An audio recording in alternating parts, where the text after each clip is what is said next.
Bonjour à tous et bienvenue sur boursicoté.com pour cette nouvelle analyse technique du CAC 40 en point matinal avec une configuration qui tente de reprendre un petit peu le chemin de la hausse. On peut le voir ici et notamment avec la zone des 6751 points qui a été résistance sur la séance d'hier et qui tente de s'imposer comme support aujourd'hui puisque c'est pour l'instant le plus bas du jour. Donc on s'inscrit en hausse en ce début de séance dans un contexte qui reste difficile au lendemain des déclarations de Jérôme Powell concernant justement l'avancée du tapering et le fait que l'inflation pourrait n'être pas finalement aussi temporaire que ce qu'on veut bien nous le dire. Et donc tout cela nourrit des inquiétudes qui pourraient encore mettre plus de pression sur le marché si on rajoute à cela l'éventuelle propagation du variant Omicron. Du point de vue des indicateurs techniques, nous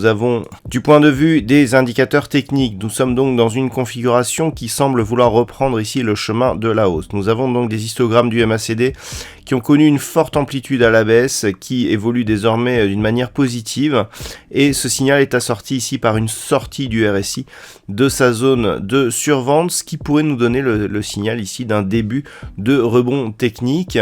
Alors, ce signal est intéressant, d'autant plus qu'on est relativement bas encore. Et lorsque l'on observe un petit peu ce qui se passe, on pourrait très bien rebondir ici d'une manière assez rapide en direction de la zone des 6860 points. C'est en tout cas l'objectif tant que les cours restent ici au-delà de cette zone des 6751 points. Et c'est au-dessus de cette zone des 6860 points que tout risque de se compliquer. Première chose, nous avons la moyenne mobile 20 exponentielle qui pour l'instant va converger vers cette zone. Si les cours remontent rapidement, on aura donc cette double zone, moyenne mobile et zone horizontale qui seront quasiment confondues. Qui plus est, cette zone correspond ici au comblement du gap qui s'était ouvert vendredi dernier, suite justement à l'apparition des news sur ce fameux variant.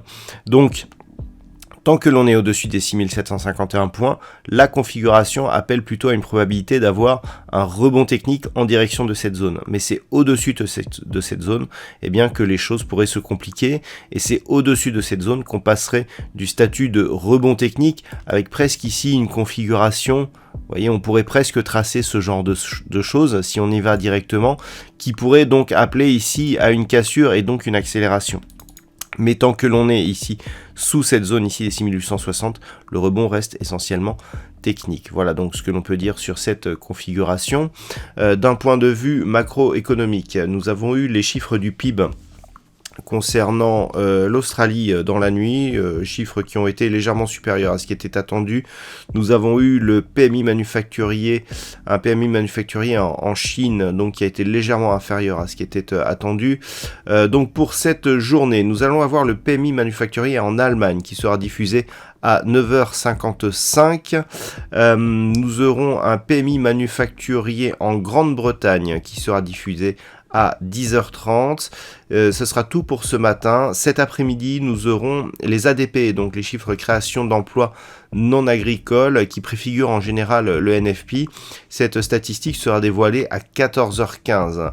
À 15h, nous aurons une intervention du gouverneur de la Banque centrale d'Angleterre, toujours dans un contexte où on attend une relève des taux de la part de cette banque centrale.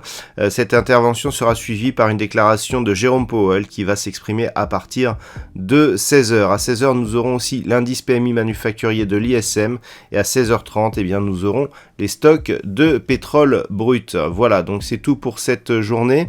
Je vous souhaite une bonne séance et on se retrouve dès ce soir pour toutes les autres analyses techniques du site boursicoté.com.